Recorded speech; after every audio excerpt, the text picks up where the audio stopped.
એક ઉમદા સોચને સલામ. ખુલ્લા આસમાનમાં ઉડતા પંખી જેવી સ્વતંત્ર કે ખડખડ વહેતા ઝરણા જેવી નિર્મળ એક કન્યા. આ ફેન્ટસી છે મારી કે હકીકતમાં તું છે? આ ફેન્ટસી છે મારી કે હકીકતમાં તું છે? વાત છે યુવાનીના દરવાજે ઊભેલી એક કાચી ઉંમરની 18 વર્ષની કન્યાની. એ બેફિકર, બેબાક, બેપરવા નજરની, થોડો બેદરકાર ભરેલો અને થોડા અલ્લડપણાના અંદાજની. એની હરણી જેવી કુતૂહલ વિસ્ફરેલી આંખો જાણે શું શોધતી હશે? ચંચળ પવન જેવું તોફાની મન કંઈક તો વિચારતું હશે. હર પળ અને હર ક્ષણ એ ઉલ્લાસનો ઉત્સવ મનાવતી.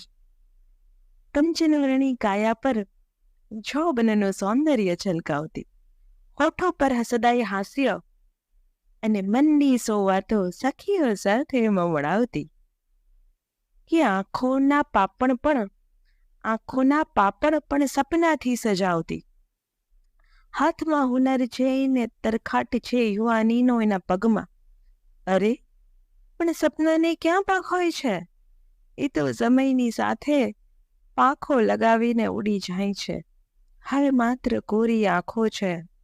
હવે માત્ર કોરી આંખો છે ને બેદરકારી દરકાર ભરી છે.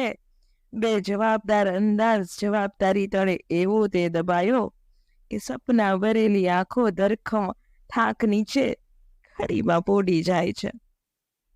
કુતૂહલ શોધતી આંખો માત્ર પલકારો કરે છે. તોફાની અને મસ્તીખોર મન હવે અંતરમનની વાતો યાદ કરી લે છે. સખીઓ સાથે હવે વાત થતી નથી મનની. સખીઓ સાથે હવે વાત થતી નથી મનની. દુનિયા સાથે એણે પણ શીખી લીધું છે ખોટું હસતા. આ વાત છે એ દરેક સ્ત્રીની, એ દરેક નારીની, જેણે અઢળક સપના સેવ્યા, અઢળક સપના જીવ્યા, અઢળક સપના સેવ્યા ને અઢળક સપના જીવ્યા અને એને ભીને ભીના સંકેલીને દિલના એક ખોળામાં મૂકી રાખ્યા. કારણ કે બાકી દરેકના સપના પૂરા કરવા અને મંઝિલ સુધી પહોંચાડવા એ હસતા હસતા હમસફર બની હશે.